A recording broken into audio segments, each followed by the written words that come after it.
उत्तर प्रदेश विधानसभा के शीतकालीन सत्र के दौरान समाजवादी पार्टी के विधायक ब्रजेश यादव अनोखे अंदाज में दिखे, जिसके बाद सीएम योगी आदित्यनाथ ने सपा के काले चिट्ठे खोलने शुरू किए तो सपा के पैरों तले जमीन खिसक गई।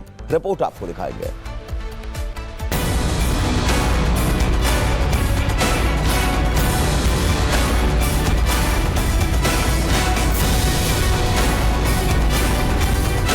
भीषण ठंड में यूपी की सियासत में जहरीले कोडीन कफ सिरप की गर्मी देखने को मिल रही है। सपा योगी सरकार को घेरने के लिए पूरा जोर लगा रही है, तो वहीं विधानसभा सत्र के दौरान समाजवादी पार्टी के एक विधायक जहरीले सिरप की होर्डिंग ओढ़कर विधानसभा पहुंचे।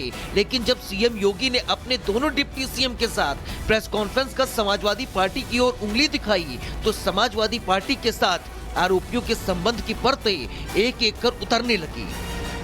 प्रारंभिक जांच में सामने आया है कि उससे जुड़े हुए जिन अभियुक्तों को एसटीएफ या यूपी पुलिस की कार्रवाई में पकड़ा गया है, उनके कुछ संबंध समाजवादी पार्टी से सामने आए हैं और समाजवादी पार्टी जो अपने कार्य के अनुरूप जिसका जो बदनाम हो चुकी है और पहले से कुख्यात है, इस पूरे मामले में भी उसकी संलिप्तता आएगी। चूंकि एसआईटी एक राज्य स्तर की एसआईटी इस पूरे मामले की निगरानी कर रही है। सीएम योगी की प्रेस कॉन्फ्रेंस के बाद मामले में प्रशासन का बड़ा एक्शन और तेज हो गया है। कब सिर्फ मामले में फरार चल रहे प्रियांशु गौतम पर पुलिस ने रायबरेली में शिकंजा कसा। वहीं इलाहाबाद हाई कोर्ट में भी योगी सरकार को बड़ी जीत मिली। हाई कोर्ट ने आरोपियों पर एनडीपीएस एक्ट के तहत केस चलाने का आदेश दिया।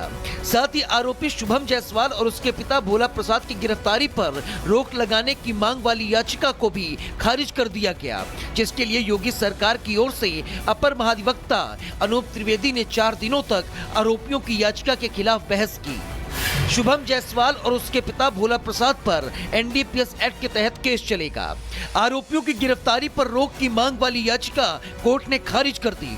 आरोपियों ने की थी एनडीपीएस एक्ट के तहत केस पर रोक लगाने की मांग। कोर्ट ने मामले में गिरफ्तार सभी आरोपियों की याचिका को खारिज कर दिया है।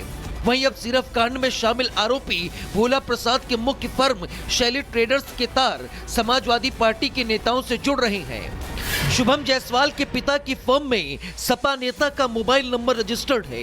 शैली ट्रेडर्स के ड्रग लाइसेंस और जीएसटी में सपा नेता के भाई का नंबर शामिल है। सपा लोहिया वाहिनी के राष्ट्रीय सचिव के भाई का मोबाइल नंबर शामिल है। लोहिया वाहिनी में रवि यादव का भाई मिलन यादव करता था कब सिरफ की तस्करी। समाजवादी पार्टी का सक्रिय कार्यकर्ता है मिलन यादव। मामले में आरोपी आलोक सिंह की अखिलेश यादव के साथ तस्वीर वायरल होने के बाद अब मामले में समाजवादी पार्टी के पदाधिकारी के भाई का नाम भी सामने आया है। मामले में पूरे प्रदेश में ताबड़तोड़ एक्शन जारी है। वहीं विधानसभा में पोस्टर ओढ़कर पहुंचे समाजवादी पार्टी के विधायक ने आरोपियों पर बुलडोजर एक्शन की मांग की है। वहीं सीएम योगी ने यह साफ कर दिया है कि सिर्फ बुलडोजर एक्शन ही नहीं होगा, बल्कि कोडीन की काली कमाई खाने वाले भी बख्शे नहीं जाएंगे। ऐसे में देखना होगा कि समाजवादी पार्टी कनेक्शन और प्रशासन का ताबड़तोड़ एक्शन मामले में क्या क्या गुल खिलाता है। Bureau report, republic Bharat. Uttar Pradesh विधानसभा के शीतकालीन सत्र के दौरान समाजवादी पार्टी के विधायक ब्रजेश यादव अनोखे अंदाज में दिखे, जिसके बाद सीएम योगी आदित्यनाथ ने सपा के काले चिट्ठे खोलने शुरू किए तो सपा के पैरों तले जमीन खिसक गई। रिपोर्ट आपको दिखाएंगे।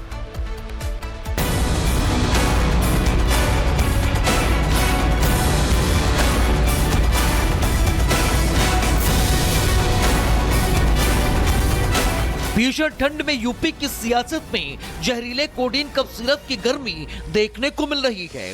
सपा योगी सरकार को घेरने के लिए पूरा जोर लगा रही है, तो वहीं विधानसभा सत्र के दौरान समाजवादी पार्टी के एक विधायक जहरीले सिरप की होर्डिंग ओढ़कर विधानसभा पहुंचे। लेकिन जब सीएम योगी ने अपने दोनों डिप्टी सीएम के साथ प्रेस कॉन्फ्रेंस कर समाजवादी पार्टी की ओर उंगली दिखाई तो समाजवादी पार्टी के साथ आरोपियों के संबंध की परतें एक एक कर उतरने लगी। प्रारंभिक जांच में सामने आया है कि उससे जुड़े हुए जिन अभियुक्तों को एसटीएफ या यूपी पुलिस की कार्रवाई में पकड़ा गया है, उनके कुछ संबंध समाजवादी पार्टी से सामने आए हैं और समाजवादी पार्टी जो अपने कार्य के अनुरूप जिसका जो बदनाम हो चुकी है और पहले से कुख्यात है, इस पूरे मामले में भी उसकी संलिप्तता आएगी, चूंकि एसआईटी एक राज्य स्तर की एसआईटी इस पूरे मामले की निगरानी कर रही है। सीएम योगी की प्रेस कॉन्फ्रेंस के बाद मामले में प्रशासन का बड़ा एक्शन और तेज हो गया है।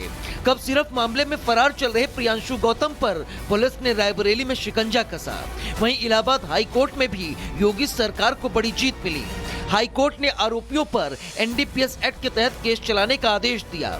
साथ ही आरोपी शुभम जायसवाल और उसके पिता भोला प्रसाद की गिरफ्तारी पर रोक लगाने की मांग वाली याचिका को भी खारिज कर दिया गया, जिसके लिए योगी सरकार की ओर से अपर महाधिवक्ता अनूप त्रिवेदी ने 4 दिनों तक आरोपियों की याचिका के खिलाफ बहस की। शुभम जायसवाल और उसके पिता भोला प्रसाद पर एनडीपीएस एक्ट के तहत केस चलेगा। आरोपियों की गिरफ्तारी पर रोक की मांग वाली याचिका कोर्ट ने खारिज कर दी। आरोपियों ने की थी एनडीपीएस एक्ट के तहत केस पर रोक लगाने की मांग। कोर्ट ने मामले में गिरफ्तार सभी आरोपियों की याचिका को खारिज कर दिया है। वहीं अब सिर्फ कांड में शामिल आरोपी भोला प्रसाद के मुख्य फर्म शैली ट्रेडर्स के तार समाजवादी पार्टी के नेताओं से जुड़ रहे हैं। शुभम जायसवाल के पिता की फर्म में सपा नेता का मोबाइल नंबर रजिस्टर्ड है। शैली ट्रेडर्स के ड्रग लाइसेंस और जीएसटी में सपा नेता के भाई का नंबर शामिल है। सपा लोहिया वाहिनी के राष्ट्रीय सचिव के भाई का मोबाइल नंबर शामिल है। लोहिया वाहिनी में रवि यादव का भाई मिलन यादव करता था कब सिर्फ की तस्करी।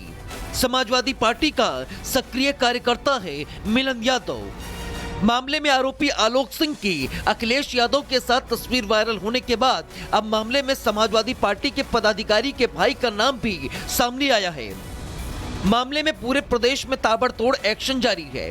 वहीं विधानसभा में पोस्टर ओढ़कर पहुंचे समाजवादी पार्टी के विधायक ने आरोपियों पर बुलडोजर एक्शन की मांग की है। वहीं सीएम योगी ने यह साफ कर दिया है कि सिर्फ बुलडोजर एक्शन ही नहीं होगा, बल्कि कोडीन की काली कमाई खाने वाले भी बख्शे नहीं जाएंगे।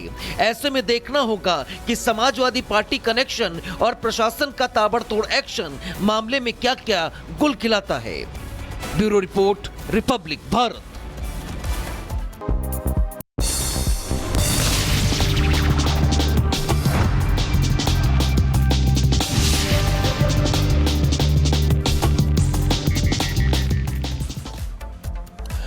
उत्तर प्रदेश विधानसभा के शीतकालीन सत्र के दौरान समाजवादी पार्टी के विधायक ब्रजेश यादव अनोखे अंदाज में दिखे, जिसके बाद सीएम योगी आदित्यनाथ ने सपा के काले चिट्ठे खोलने शुरू किए तो सपा के पैरों तले जमीन खिसक गई।